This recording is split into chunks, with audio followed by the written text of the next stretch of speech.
होता है, 3 महीने में नख रोम अस्थि चर्म का निर्माण होता है और चौथे महीने में सप्त धातु का निर्माण होता है और 5वें महीना में महाराज उस जीव को भूख प्यास लगने लगती है।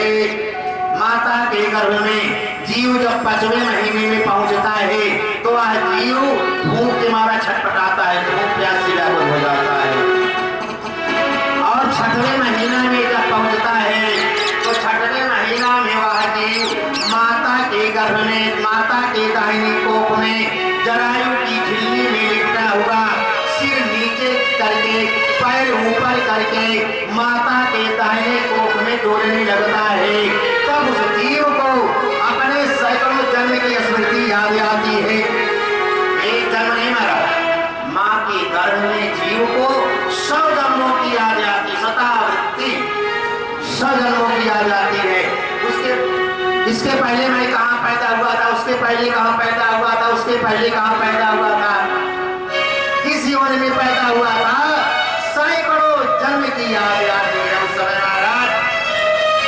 और जब सैकड़ों जन्म की याद आती है तब उस समय महाराज उसको वैराग्य पैदा हो जाता है, वैराग्य पैदा हो जाता है जीव को। जीव भर कहता है प्रभु अब कृपा कर दो, अब केवल आपका भजन करेंगे और कुछ नहीं करेंगे। जीव कहता है कि हे नारायण कहा पाणी गुणानु कथने श्रवण हो कथायाम। हे प्रभु इस नरक से जब हमारा उद्धार आप कर देंगे तो वाणी गुणानु कथने, हमारी जो मुख है, हमारा जो जीवा है, ये हमेशा आपका भजन करेगी, आपका नाम लेगी। श्रवणों कथायाम, श्रवण वाले जो कर्ण हैं हमारे दोनों कान आपकी कथा हमेशा सुनेंगे। जीव बार बार भगवान से प्रार्थना करता है, जीव बार बार भगवान से निवेदन करता है कि अब प्रभु कृपा करहु यही भांति और सब तजी भजन करब दिन राति, सब तजी भजन। महाराज सब कछुत जनी सब कुछ त्याग करके आपका भजन करेंगे। अब बताओ पूछा जाए हम और आप तो भगवान के गर्भ में थे 6वें महीने में, वहां पर हम आप संकल्प लिए हैं, भगवान के सामने कसम खाए हैं कि सब तजी भजन करब दिन राति। हे प्रभु सब कुछ त्याग करके आपका भजन। कहा आचार्य जी हम अपने घर पर लेटे लेटे कथा सुन रहे थे, बहुत बढ़िया कथा हो रही है। हमने कहा भैया लेटे लेटे पौड़े पौड़े तो सारा जीवन बीत जाता है। जब जीव माँ के गर्भ में रहता है तो क्या वहां दौड़ता है क्या? माता के गर्भ भी वह पौधा रहता है, लेटा रहता है, क्योंकि कहा गया है कि पेटा में पौधी मही पूनी पौधी, अरे पेटा में पौधी मही पूनी पौधी, जननी सन पौधी के बाल गवाए और आई इवाई संग पौधी के सारी इवा तुम यूं ही गवाए। अब पौधे के लिए मैं भजन वजन नहीं करूंगा, आपकी कथा नहीं सुनूंगा, केवल माया के चक्कर में पड़ करके अपने इस अमूल्य जीवन को बिता देता है। आज भगवान कपिल सांख्य योग का वर्णन करते हैं अपने भैया के सामने, शिशुमार चक्र का वर्णन करते हैं, पर्वती खंड का वर्णन करते हुए आज महाराज आगे बढ़ी, अनेक प्रकार का वर्णन किया। तब भैया का पर्दाफाश हो गया, उनके शरीर में जो माया रूपी पर्दा लगा था वो पर्दा नष्ट हो गया और उन्हें वैराग्य की उत्पत्ति हो गई। तब मैया ने कहा कि तुष्टावतत विषयान्वित सिद्ध भूमि, हे बेटा मैं तुम्हारे उपदेश से प्रसन्न हो गई हूँ और मैं सीधा भगवान का भजन कर रही हूँ। आज वह मैया जो है सीधे बैठ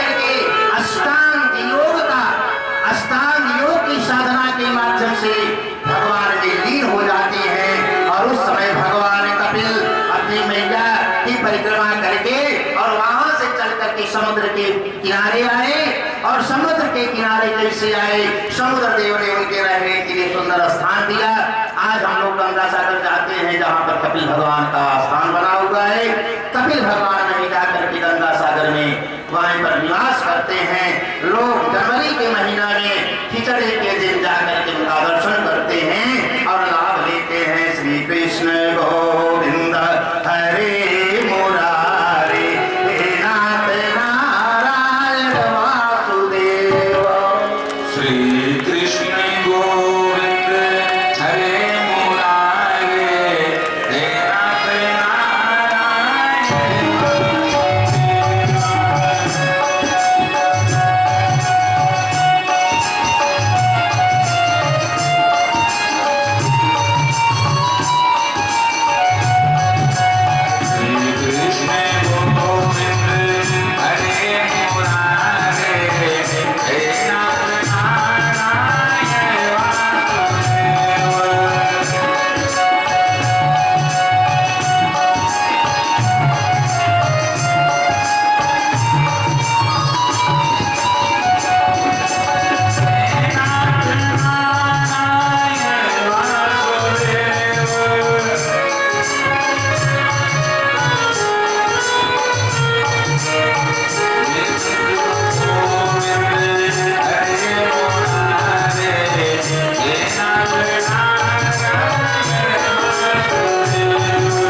परीक्षित ने कहा, गुरुदेव सती चरित्र की सुंदर कथा सुनावे।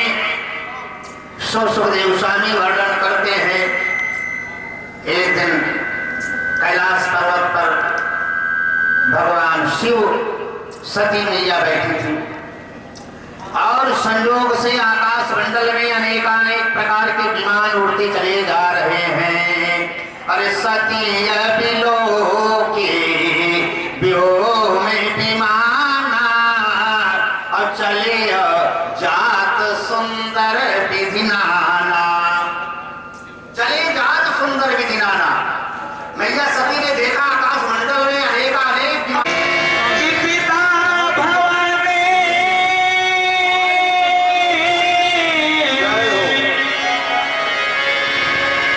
पिता भवन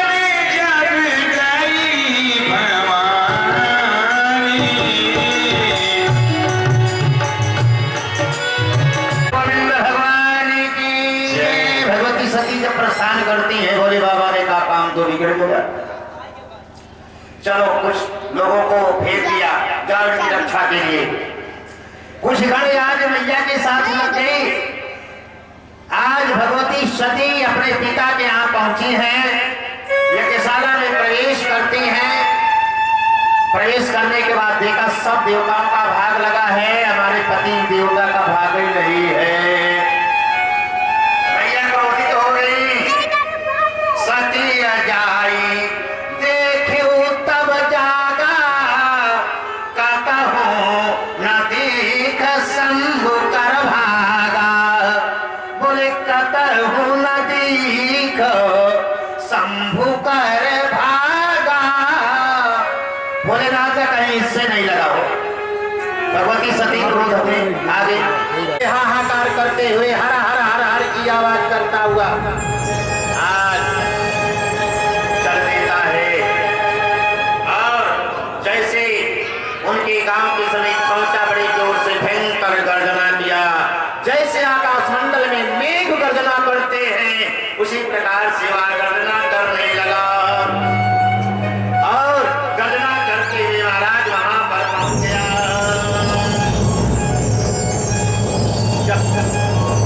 वहां पर जानते हैं, पहुंच करके महाराज यज्ञ को विध्वंस कर दिया। यज्ञ को जब विध्वंस कर दिया, तब उस समय महाराज दक्ष प्रजापति को पकड़ करके उनके सिर को काट करके अलग कर दिया। बताओ, यज्ञ हो रही है, यज्ञ में कोई मर जाए तो यज्ञ अपने आप बंद हो जाएगी। यज्ञ बंद हो गई महाराज। जजमाने का सिर कट गया, जो पूजा कर रहे थे उन्हीं का सिर कट गया। यज्ञ कैसे होगी, यज्ञ बंद कर दिया जाए।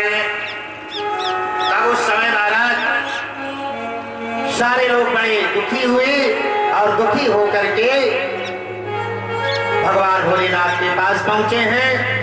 और भोलेनाथ के पास पहुंच करके भगवान भोलेनाथ से प्रार्थना किया। आशुतोष तुम अवठर दानी, आरती हरहूं दीन जनु जानी। हे मेरे नारायण, आप प्रसन्न हो जाइए। भगवान भोलेनाथ प्रसन्न हो गए और भोलेनाथ प्रसन्न होकर के कहा, जाइए मैं एक उपाय बताता हूँ। बकरे का सिर काट करके ले जाना, दक्ष के धड़ में जोड़ देना, दक्ष जीवित हो जाएगा और उसके बाद यज्ञ तुम्हारी संपन्न हो जाएगी। देवताओं ने कहा, नहीं महाराज ऐसी नहीं होगा, आपको चलना पड़ेगा। भोले बाबा को साथ लेकर के आए। आकर के महाराज बकरे का सिर काटा गया और दक्ष प्रजापति के धड़ में जोड़ दिया गया और दक्ष प्रजापति उड़ करके बैठ गए। देखा सामने भोलेनाथ खड़े हैं। भोलेनाथ खड़े हैं और उस समय वह बकरे की बोली में बोल रहा है। इसलिए बकरे की बोली, भगवान शंकर की पूजा करिए तो बकरे की बोली बोला जाता है, उससे भोलेनाथ प्रसन्न होते हैं। लेकिन भगवती गौरा मैया को कष्ट होता है उस समय, इसलिए बोला भी जाता है, नहीं भी बोला जाता है, वो बात अलग की है। आज इस प्रकार से भोलेनाथ का आशीर्वाद मिला और उसके बाद महाराज इनका यज्ञ संपन्न हो गया और भोलेनाथ फिर अपने स्थान को चले आए। बोले गोविंद भगवान की जय।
भाले भोले भाले ओ भोले भाले भोले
परीक्षित ने निवेदन किया, गुरुदेव अब हमारी इच्छा है ध्रुव चरित्र की कथा सुनने के लिए।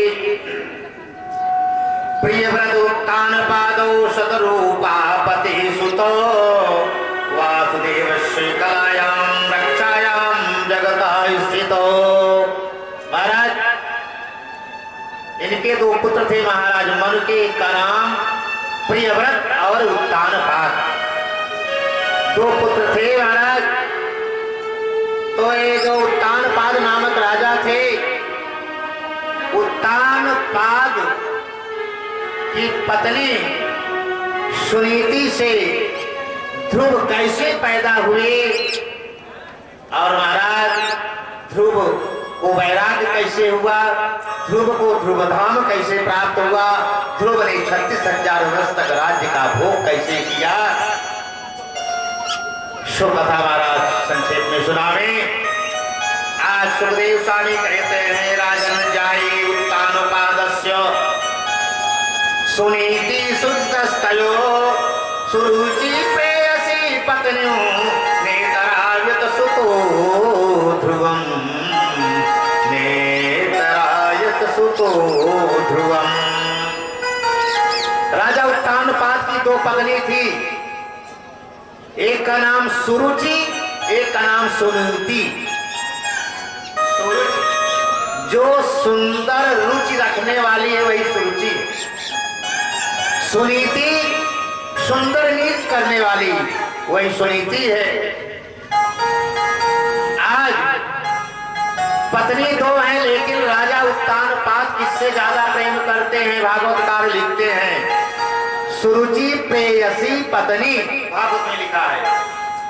राजा उत्तानपाद सुरुचि से ज्यादा स्नेह करते थे और जिस पत्नी से स्नेह करते हैं उनके बच्चों पर विशेष स्नेह करेंगे।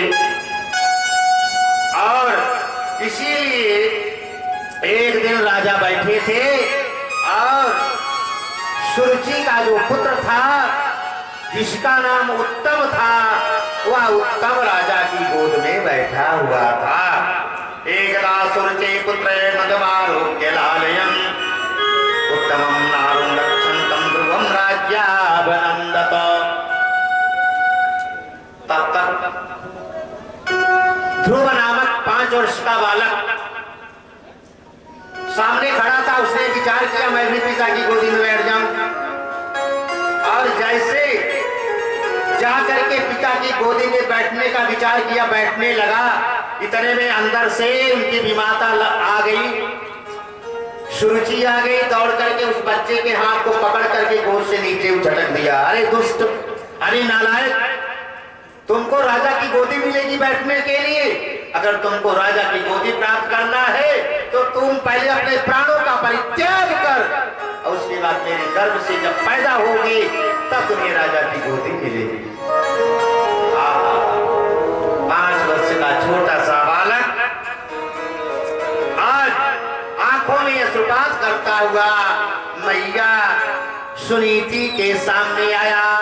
भागवतकार लिखते हैं कि मातु सपत्न्या दुरोक्त भेदम स्वसंरुषा गंध हतो यथाहि हित्वा निसंतं पितरम सन्नवाच जगाम मातो प्रदुदन सकासम। मैया ने कहा क्या हुआ? महाराज ध्रुव ने कहा मैया मैं पिता की गोदी में बैठने जा रहा था, मेरी जो भी माता है वो हमारे हाथ को पकड़ करके नीचे कर दिया घसीट करके। अरे दुष्टो, तुम राजा की गोदी में बैठने लायक हो, तुम राजा की गोदी में नहीं बैठ सकते हो, इसलिए हे मैया मैं क्या करूं? आहा, माता ऐसी होनी चाहिए। मैया ने कहा बेटा प्रदुदन सकासम जगाम मातु। मैया ने कहा हे बेटा ध्रुव, अरे तुम इतने मूर्ख हो कि राजा की गोदी में बैठने जा रहे हो। हे बेटा, राजा की गोदी को छोड़ करके, पिता की गोदी को छोड़ करके तुम उस परम पिता की गोदी में क्यों नहीं बैठना चाहते हो? हे मेरे लाल, तुम पिता की गोदी का परित्याग करके उस परम पिता की गोदी को प्राप्त कर लो मेरे नाल। तत्तात् गच्छो भद्रं ते। मैया ने कहा बेटा तत्तात् गच्छो भद्रं ते यमुना तया शुचे। आज तुम जल्दी से जाओ, जंगल में भगवान की तपस्या करो, और भगवान की तपस्या करने के लिए जाओ, निश्चय ही तुम्हें परम पिता परमात्मा की गोदी प्राप्त हो जाएगी। आजकल जानते हैं कोई साधु दरवाजे पर आ जाता है ना तो मैया कहती है अरे भागो भागो साधु आया है। बताओ, आज साधु बनने के लिए मैया प्रेरित कर रही है। मैया ने कहा हे बेटा ध्रुव, तुम जा करके जंगल में तपस्या करो। तपस्या कौन करता है? संत लोग करते हैं, ऋषि लोग करते हैं, मुनि लोग करते हैं। मेरे नारायण, 5 वर्ष का बालक क्या तपस्या करेगा हो? लेकिन धन्य है मैया का आशीर्वाद। मैया सुनीति ने कहा बेटा जाओ, जंगल में तपस्या करने के लिए मैया को प्रणाम किया, दोनों हाथों से प्रणाम किया। मैया आशीर्वाद दो। मैया ने आशीर्वाद दिया, जाओ बेटा, और जान लेना कहीं भी यात्रा करो, माता पिता के पैर को छू करके माता पिता के आशीर्वाद को लेकर के जाओगे तो काम तुम्हारा सफल हो जाएगा। क्योंकि भगवान राम ने भी माता पिता के पैर का स्पर्श करके 14 वर्ष के लिए जंगल गए थे मेरे नारायण। इसलिए आज ध्रुव जी महाराज जब जंगल की ओर प्रस्थान करते हैं तब मैया के चरणों पर साष्टांग दंडवत करते हैं, और दंडवत करने के बाद आशीर्वाद लेकर के आगे जैसे आगे बढ़े, जंगल में एक संत जी का दर्शन हुआ। वे थे बाबा नारद जी। नारद जी ने देखा बेटा कहाँ जा रही हो, बेटा कहाँ जा रहे हो? छोटा सा 5 वर्ष का बालक, बताओ जंगल में जा रहा है। अरे बेटा मत जाओ। नारद जी रोकते हैं, हे बेटा, कहा क्या? कहा लौटे ध्रुव जाऊं तोरी बाली उमरिया। लौटे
तपस्या करने जा रहे हो मेरे बेटा? लौट जाओ, वापस चले जाओ। जंगल है जंगल, अरे जंगल में बहुत से बनैले पशु हैं, शेर भाग चीता तुम्हें खा लेंगे। तुम मत जाओ। बड़े बड़े योगी ऋषि भी तपस्या करते करते प्राणों का परित्याग कर देते हैं, भगवान के दर्शन नहीं होते हैं। तो 5 वर्ष का बालक तपस्या करेगा, लौट जाइए। आज ध्रुव जी महाराज नारद बाबा के सामने हाथ जोड़ करके प्रार्थना करते हैं, बाबा हमारा दृढ़ संकल्प है, मेरी मैया का आशीर्वाद है, बेटा तपस्या करो, मैं जा रहा हूं। और हे मेरे गुरुदेव बताओ, हमें आशीर्वाद दे दो, आप ही आशीर्वाद दे दो। जब नारद जी ने देखा कि नहीं मानेगा, चला जाएगा, तब नारद जी ने कहा तत्ताप गच्छो भद्रम ते, बेटा जाओ तुम तपस्या करो। अरे बाबा मैं जा तो रहा हूं तपस्या करने के लिए, लेकिन ये बताइए मैं कुछ मंत्र नहीं जानता, तपस्या की विधि नहीं जानता, कैसे तपस्या करूंगा, कैसे मंत्र जपूंगा, कौन सा मंत्र जपूंगा? नारद जी ने कहा बेटा 12 अक्षर मंत्र हम बता रहे हैं, ओम नमो भगवते वासुदेवाय, इस मंत्र का जप करना। महाराज ठीक है जप तो करेंगे, लेकिन ये बताइए कि कहां पर हमें जप करना है?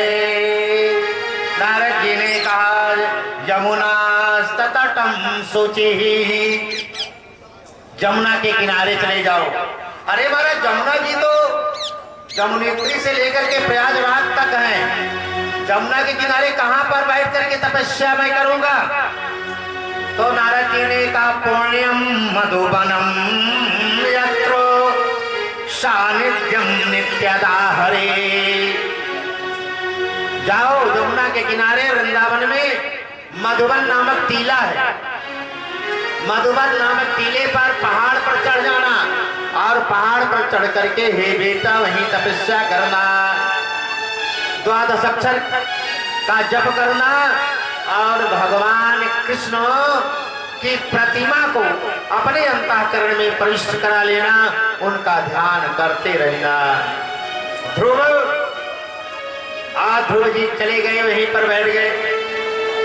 महाराज बैठ गए हैं, कैसे तपस्या कर रहे हैं? त्रिरारांते त्रिरारांते कपित बदरासन, 3 दिन पर कैथा और बेल खा करके ध्रुव जी ने तपस्या किया। महाराज आत्मा वित्तानुसारेण नित्य कुछ दिन तक चला। कितने दिन तक? 1 महीना तक। 1 महीना तक ध्रुव जी ने 3 दिन पर कैथा और कपित बदरासना, कैथा और बेल खा करके तपस्या किया। दूसरा महीना लगा तो द्वितीयं च तथा मासम, द्वितीयं च तथा मासम, दूसरे महीने में क्या किया? खस्ते खस्ते अर्भ के दिने तृणपर्णादि शीर्णै, महाराज सूखे सूखे पत्ते को खा करके तपस्या करने लगे। 2 महीना बीत गया, 2 महीना बीत गया, भगवान के दर्शन नहीं हुए। तीसरा महीना आया, तीसरे महीने में महाराज तृतीय चान्य मासाय नवमे हनि, महाराज तीसरे महीने में 9 दिन पर भगवान ध्रुव जी महाराज जल पी करके तपस्या करते हैं। जलम पीत्वा, जल पी करके तपस्या करने लगे। और चतुर्थे मासे वही मास द्वादशे हनि, चौथा महीना लग गया महाराज। चौथा महीने में 12 दिन पर क्या खाते हैं? केवल भागवतकार लिखते हैं केवल ध्रुव जी महाराज वायु पी करके तपस्या करते हैं। वो वायु पीकर तपस्या करते हैं। 4 महीना बीत गया, तपस्या करते करते हवा पीकर तपस्या कर रहे हैं। भगवान के दर्शन नहीं हुए। पंचमे मास्य सनाक्रांते जिता श्वासोदतात्मजा। और जब 5वां महीना आया तो 5वें महीने में एक पैर पर खड़े होकर के अपने सांस को जीत लिया महाराज। सांस को जीत करके आज ध्रुव जी महाराज एक पैर पर खड़े होकर के सांस बंद कर लेते हैं। थोड़ी सी सांस बंद हो जाए तो प्राण निकलने लगते हैं। कितना कष्ट होता है। सांसें बंद कर लिया। और महाराज जब सांस बंद कर लिया तो जितने लोकपाल थे, जितने देवता थे, जितने गंधर्व थे, सबके सांस बंद। सारा संसार परेशान हो गया। भाई सांस बंद हो गई, सब मरणासन अवस्था में हो गए। सांस बंद हो गई, देवता लोग घबरा गए महाराज, लोकपाल लोग घबरा गए। इंद्रादि के देवता सब लोग भाग करके भगवान के पास गए। हे प्रभु नैवं विदामो भगवान प्राण रोधम। हे महाराज, हे मेरे नारायण, पता नहीं किस कारण से सांस बंद हो गई है। नैवं विदामो भगवान प्राण रोधम चराचरस्य किल सत्वधाम्ना विदेहि तन्नो वृजनादोऽयं प्राप्तं वयं तं शरणं शरण्यं। प्राप्तं वयं त्वं शरणं शरण्यं। देवता लोग प्रार्थना करते हैं, देवता लोग स्तुति करते हैं। हे प्रभु, हम सब लोग आपकी शरण में हैं। महाराज चराचरस्य किल सत्वधाम्ना।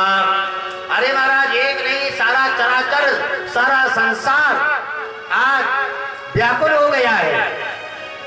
भगवान ने कहा, भगवान ने ध्यान लगा करके देखा तो ध्रुव जी महाराज की तपस्या चल रही है।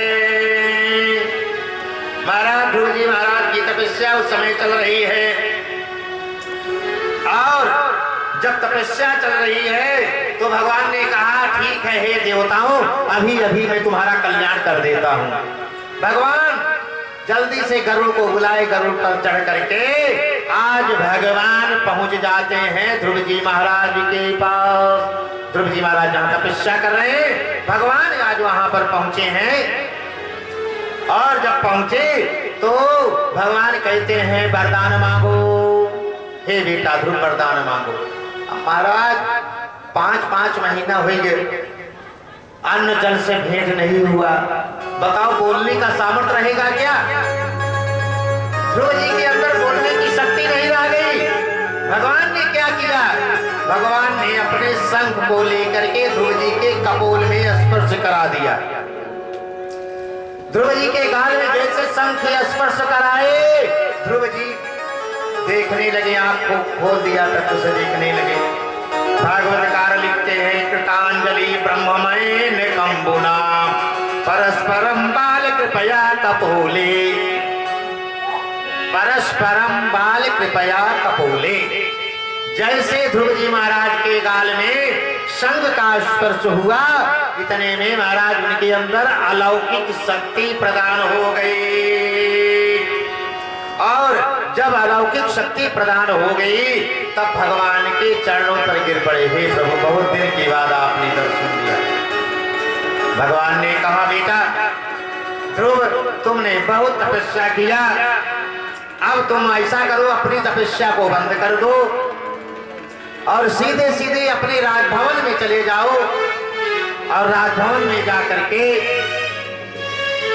तुम वहां पर 36,000 वर्ष तक राज्य का भोग करोगे।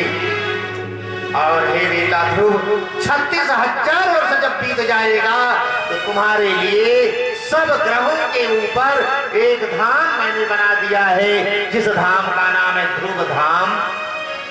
हम लोग प्रातः 4 बजे उठकर देखो तो ध्रुव तारा दिखाई देता है, ईशान कोण में यहीं पर दिखाई देगा आकाश में। वही ध्रुव धाम है, वही ध्रुव जी का स्थान है। बेटा तुम्हारा ध्रुव धाम बन चुका है, तुम बंद कर दो। ध्रुव जी ने बंद करके भगवान के चरणों में गिर पड़े। भगवान वहां से अंतर ध्यान हुए। और ध्रुव जी महाराज आज लौट करके महाराज अपने राजभवन आए, क्योंकि नारद जी इसके पहले जाकर के बता दिए थे राजा से कि हे राजा, तेरा पुत्र ध्रुव भगवान का दर्शन करने के बाद फिर आएगा और आने के बाद 36,000 वर्ष तक राज्य का भोग करेगा। आज जैसे ध्रुव जी महाराज घर पहुंचे हैं, राजभवन में प्रवेश किया, इतने में बढ़िया सुंदर आरती उतार करके उनकी आरती उतारी गई और उनको बैठाया गया और राजा उत्तानपाद जंगल की ओर प्रस्थान करते हैं और ध्रुव जी महाराज को राजगद्दी सौंप देते हैं। ध्रुव जी महाराज 36,000 वर्ष तक राज्य का भोग किया और इसके बाद यक्षों का संहार किया।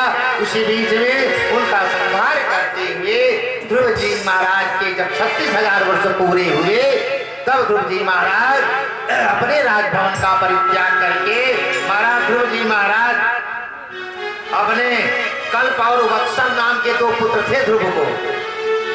ध्रुव ने अपने कल्प और वत्सल को राज्य सौंप करके आज बद्री नारायण के परम धाम की ओर प्रस्थान करते हैं और बद्री धाम जब पहुंच गए तो वहां जैसे पहुंचे वैसे यह जो काल है वह काल आकर के ध्रुव जी के सामने लेट गया और ध्रुव जी महाराज उसी काल के सिर पर पैर रख करके भगवान के द्वारा भेजे गए विमान पर आरूढ़ होकर के सीधे भगवान के धाम पहुंच गए और जाकर के भगवान का दर्शन किया।